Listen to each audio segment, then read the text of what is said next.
Welcome to Unleashed. And don't forget to join us on Patreon for early access and exclusive content. Here are the guys. All right. 2 weeks today.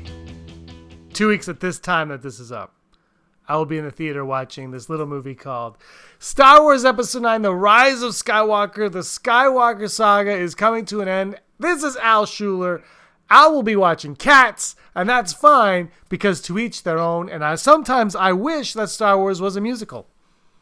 You know what? Let's go Cats. But I Meow.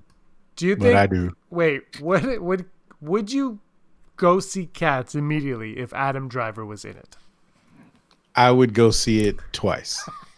Opening day, you would be like, I need the 5 p.m. show and I need the 7:30 p.m. show. Yes. And you would just hop and walk in.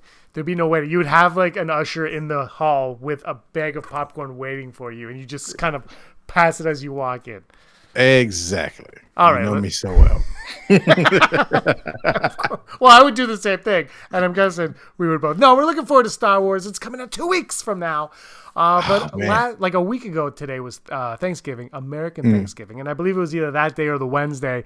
This TV spot called Duel dropped, called Duel.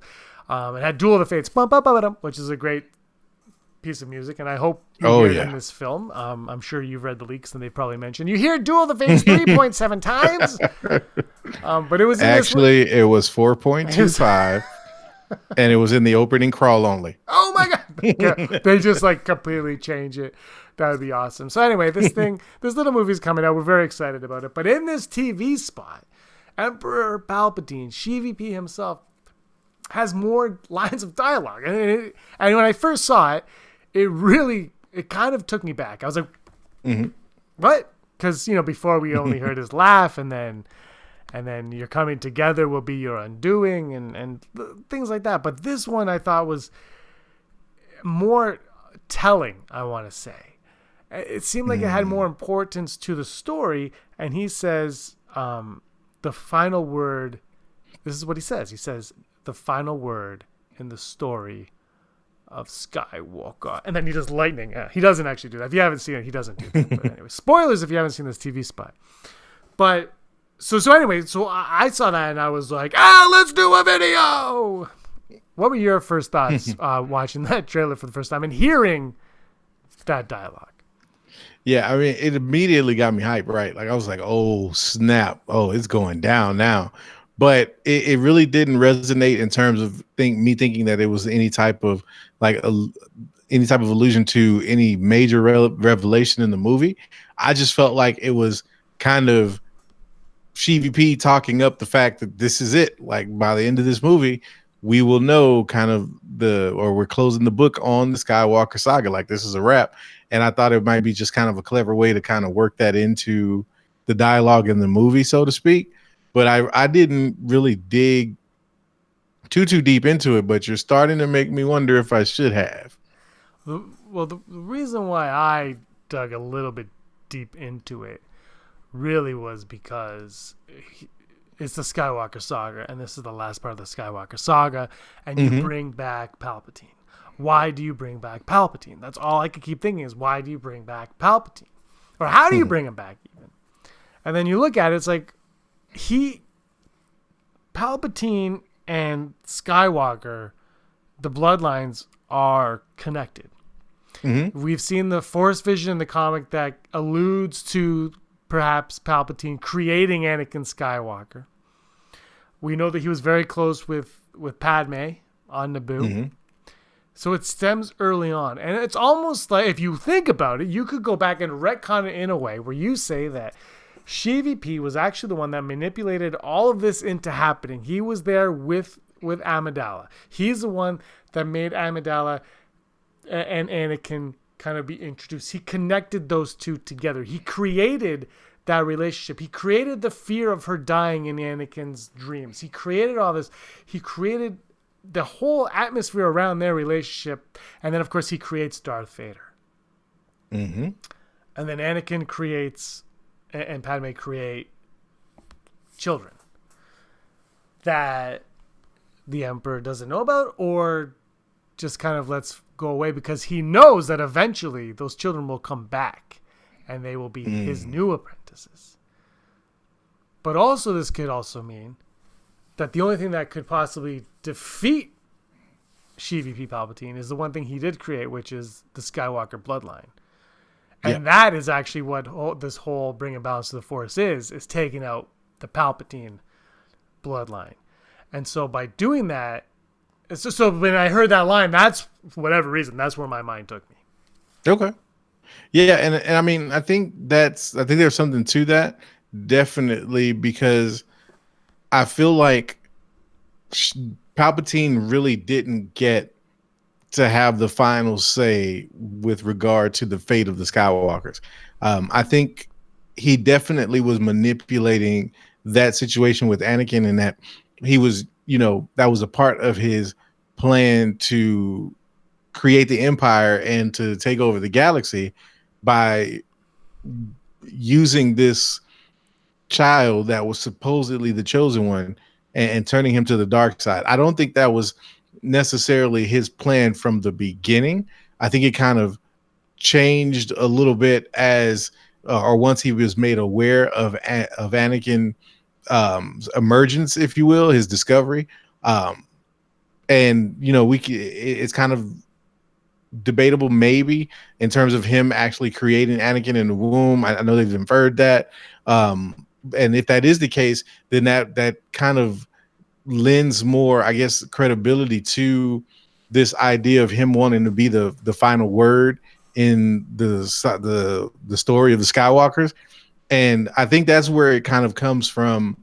If it is more than just kind of a throwaway line, is the fact that you've got Sheevy P, who created this entire plan that came to fruition, only to kind of bite him in the butt when one of the kids show up and is like, "No, Dad, we're going to turn you back." And he's like, "Well, that's not the way I intended that to happen." So maybe this is him going, "You know what? We're going to do this my way. And this is going to be this is going to be it for the Skywalkers. We don't want to hear anything. We're not going to hear anything else about a Skywalker after this, because I'm shutting that down today." So maybe that is where he's going with it. I could totally see that. And if that is the case, I would love that, because that's more of a definitive type. Like, I'm coming back.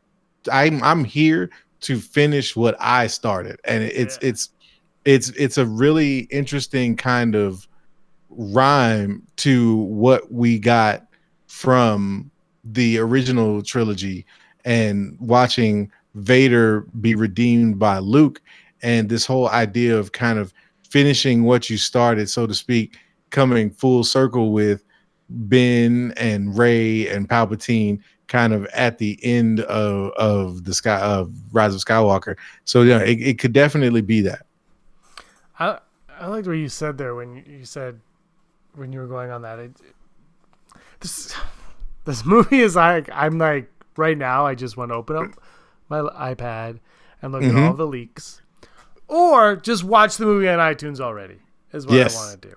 Yes. But what you're saying was making a lot of sense to me, in that the final word, what if he's saying it to Rey, and finally he has got the last Skywalker, and this Skywalker, he is going to just push so hard into darkness that there will never, ever be coming back from the dark place that the Emperor is about to push young Ben Solo.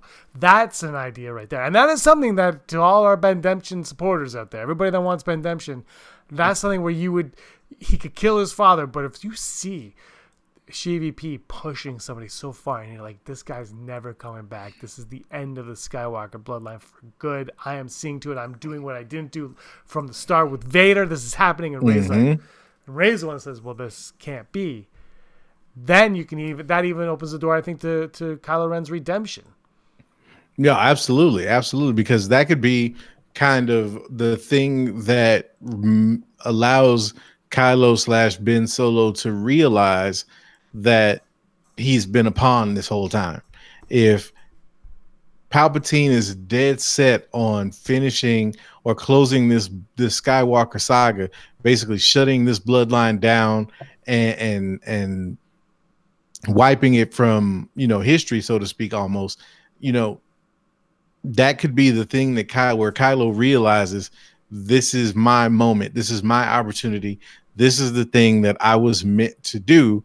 It's right in front of my face, and it's funny because you almost see that the you almost see them kind of give you clues of that in The Last Jedi with how he deals with Snoke, and the fact that at that point Snoke was kind of at the apex of his confidence because he thought in that moment, I've won. I've manipulated everything. Everything's in place exactly the way that I wanted it to be.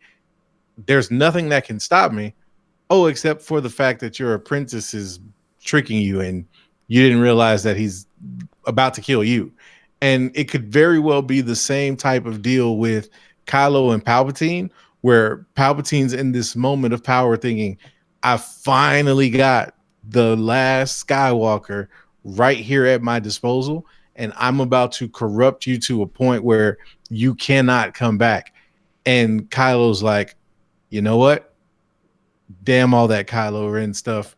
Ben Solo can't let that happen. And that be the thing that kind of forces him to turn, where it's more he's doing it out of this, where he realizes or he discovers his purpose in that moment is to truly fulfill the prophecy as the chosen one and bring balance to the Force by finally ridding the universe of Palpatine. And the irony in that is Palpatine's thinking, well, I'm finally about to rid the universe of these Skywalkers.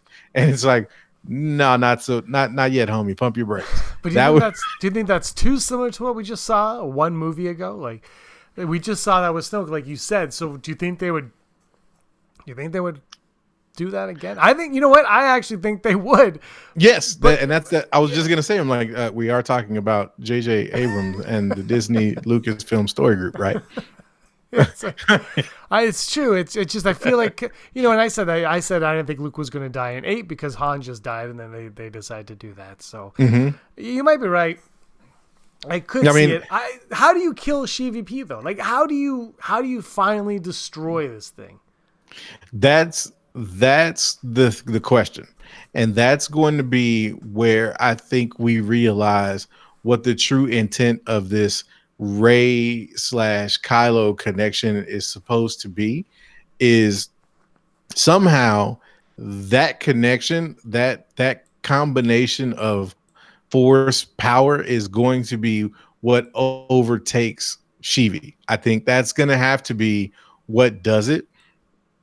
Is this kind of culmination of the light side finally, absolving this, because I almost feel like Palpatine exists outside of the light and the dark.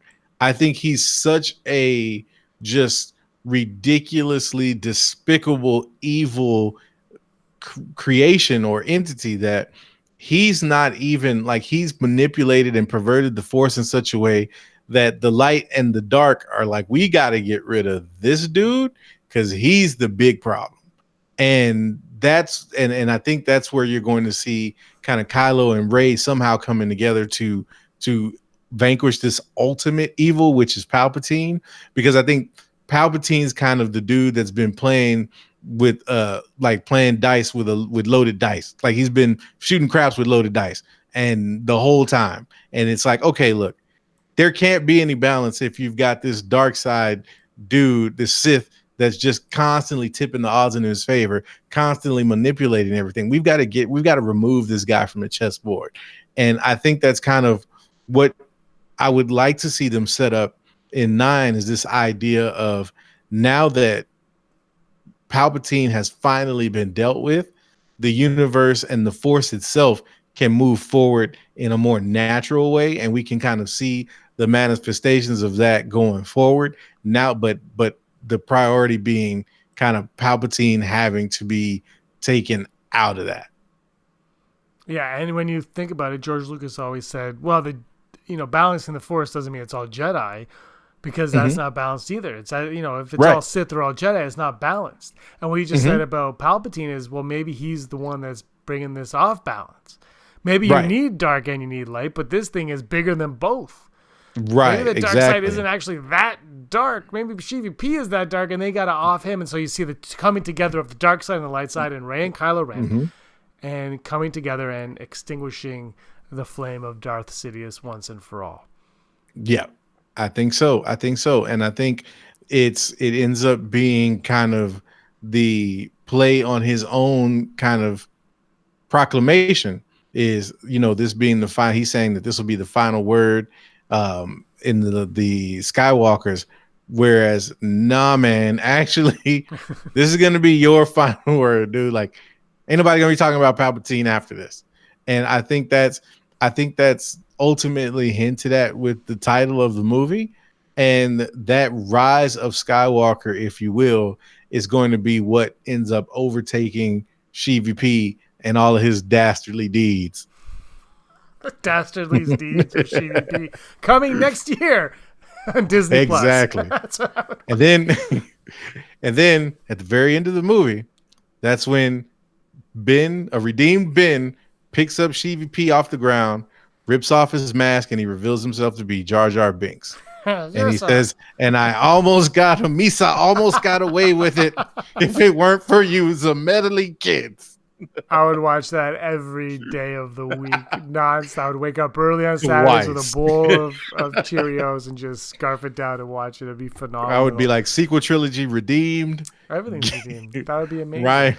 I have a lot JJ of hope for everything. I have a lot of hope for the Rise of Skywalker. I think everything I've seen makes it look like it's going to be a lot of fun. This final word of the Skywalker in the story of Skywalker, I really like that. It's almost like it's right on the nose, obviously. It's a Skywalker saga, and he's like, this is it. This is the last bit.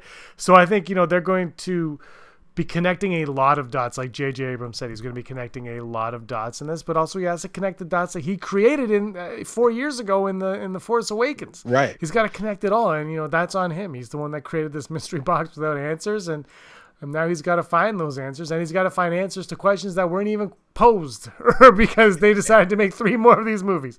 So they got to keep going. Exactly. Well, before we wrap this up, I got to talk to you about Darth Vader's redemption and his act towards the Emperor at the end of Return of the Jedi. A lot has been being made about how if the Emperor is still around, that it diminishes what Darth Vader did in Return of the Jedi. I just want to know what your viewpoint on that is. I don't think so. I think you have to look at it from the context of what we know Star Wars and the Force to be, because I think in itself, if you're looking at it on the surface and you're saying, okay, well, if everybody's saying the fact that he killed Palpatine is what redeemed him, but Palpatine's not dead, so how could he be redeemed? I don't think that's the correct way to look at it. I think it goes back to a line in The Last Jedi where he was in that moment, he wasn't fighting what he hated, but rather saving what he loved.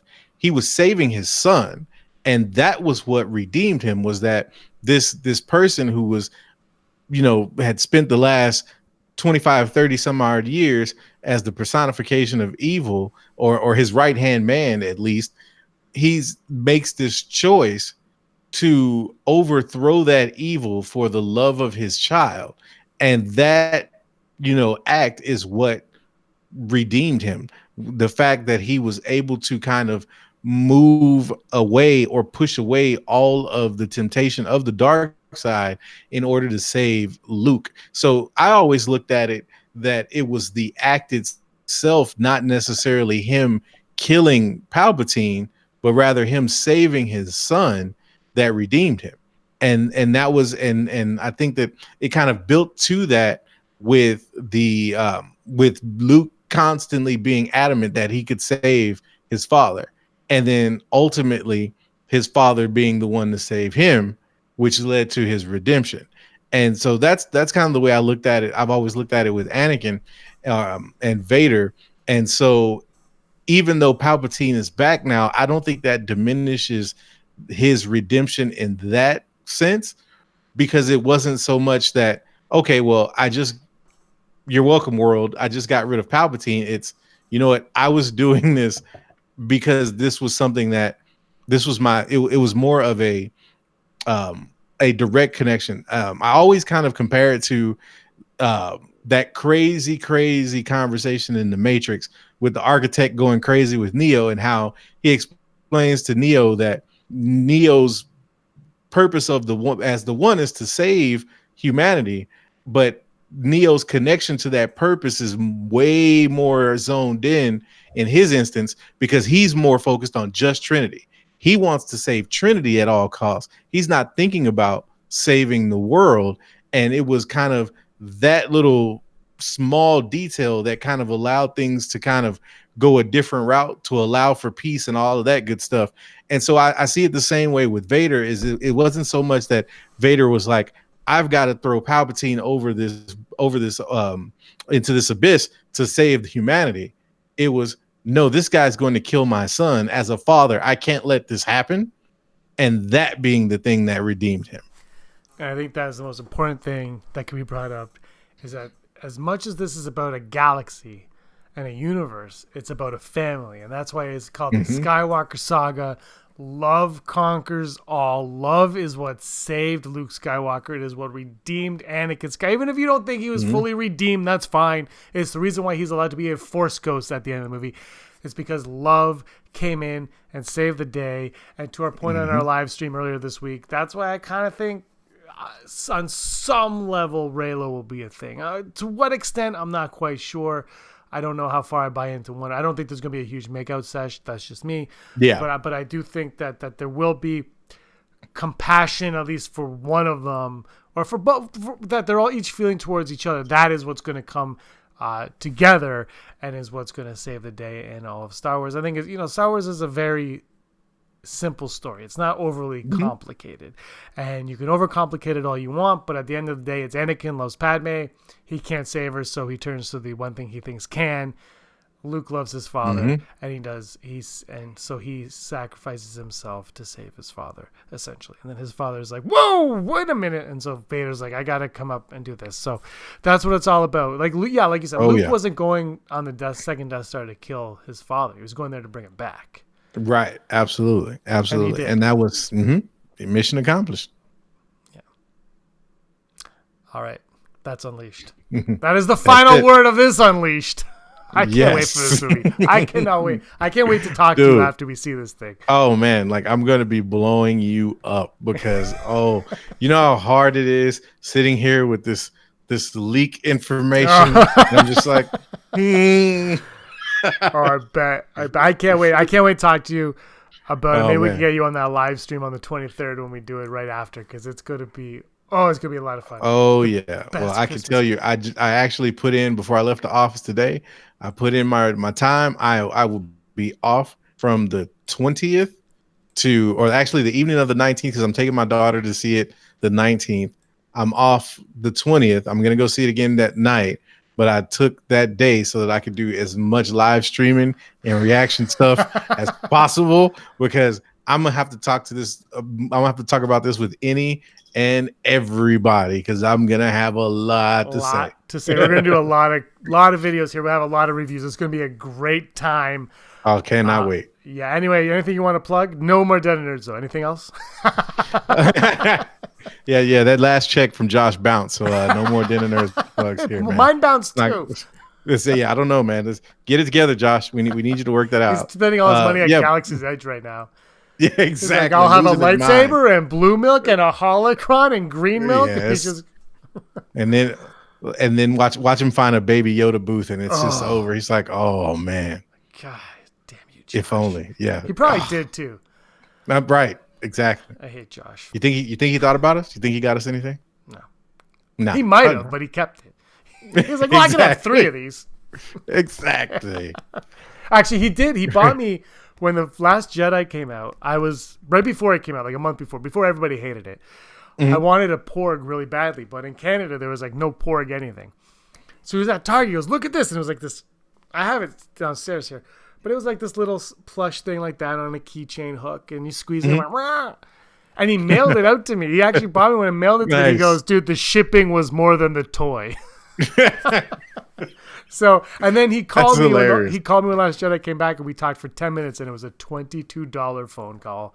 Oh my gosh! So we both we don't talk anymore. Yeah, The Last Jedi can do that to people. Yeah. That's why We we can do both. That's what it influenced our decision on whether or not we liked it. Was based on the money we spent. The going from $22 Canada to for this phone call. I hate the movie. We Fire actually have now. never phoned each other since we faced like Facebook call, like Okay. Wi-Fi call, but calls I'm like, dude, you can't anymore. I think my Yeah, phone man, plan has changed since then, but I'm just like, dude, just no more. I think you God. texted me once, and I was like, that was $1.05 text. Jeez. Welcome Man, to Canada. no. Look. Yeah. All right, man. Thanks so much for joining me on Unleashed. It was a lot of fun. Oh yeah, no doubt, man. Maybe we'll do It's this one more blast. time before the movie, but definitely when after we Yes. finish it. Oh yeah, cannot wait. Cannot wait. All right, thanks so much. And for everybody watching, may the force of others be with you. Hey scumbags, thanks for watching. Don't forget to give us a thumbs up on our video. As always, please subscribe to our YouTube channel, Rebel Scum Podcast, for all the latest videos.